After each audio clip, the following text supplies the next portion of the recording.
But God does require that we take risks. You cannot play it safe. To fulfill God's calling, you cannot play it safe. Nobody in the Bible would have fulfilled their calling if they had not stepped out. To give up what you see for what you don't see, that's a gamble. I mean, it's a thing, it's our faith, but it still requires that. To give up your life is risking your life. But we need to. It's like the book of Acts. It's a risk all over.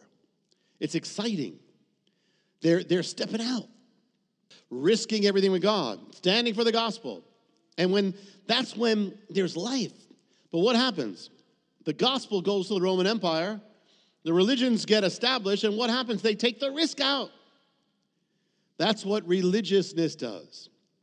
The surprise is taken out. The unknown is taken out. Everything becomes like clockwork. Faith becomes a ritual. You go into some of these churches, and there is no surprise. There's no risk. It's all, even the prayers are already written down for you before you say them. Why?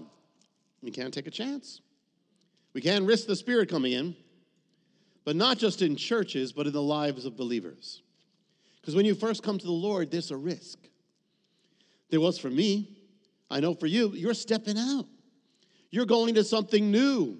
You're going out of your life, out of your thoughts, out of your routine, out of your beliefs. You're stepping out. Even if you're raised as a Christian, you're stepping out of your comfort zone. But then look at all the blessings that came in your life because you did. But then human nature, it's really easy to get back into comfortableness, to stop taking risks, to stop stepping out for God, to stop living all out. And if you do that, in the end, your walk dies. You end up sterilizing your walk. You need to take a risk. You need some uncertainty in the world. You cannot become that comfortable and be alive for God. Because that's what the world does. It lulls us, and so God sometimes has to pull the rug under our feet. How do you have faith? You know, if the Jewish people, the Hebrews, got out of Egypt, and there was a road, sign says, right to Israel. Where's the faith there? Instead, they get out, and they don't see a road, they see a Red Sea. That's faith. Where's the faith without the risk? Where's the faith without the Red Sea? Where's the faith without the problem? Where's the victory?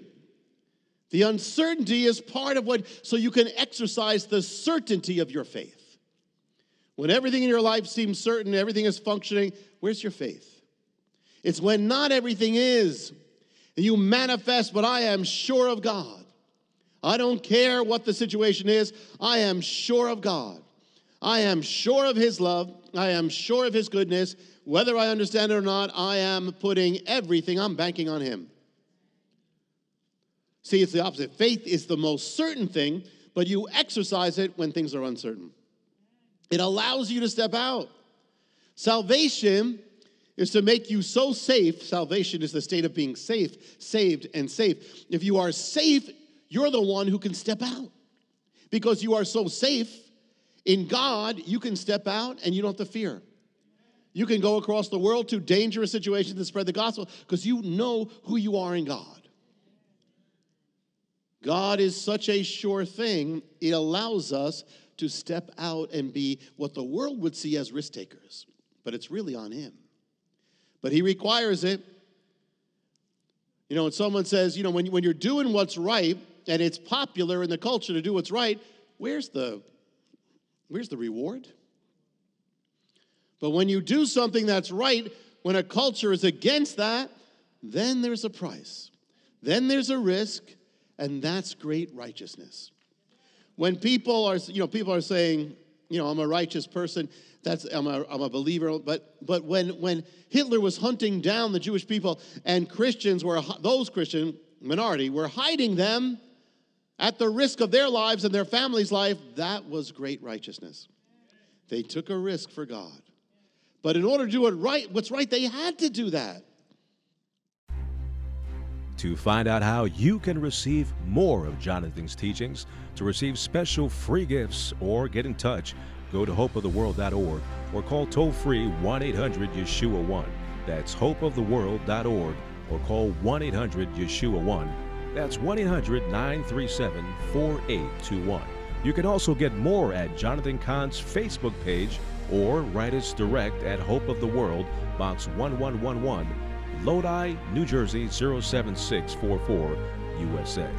Hope of the World is dedicated to the goal of spreading God's Word and salvation to every land and people. We do this by spreading the Word throughout the world and sponsoring compassion projects to the most poor and needy around the earth. To get in touch or have a part in God's work, just write to Hope of the World, Box 1111, Lodi, New Jersey 07644, USA. Or go to hopeoftheworld.org or call 1-800-YESHUA-1. That's 1-800-937-4821.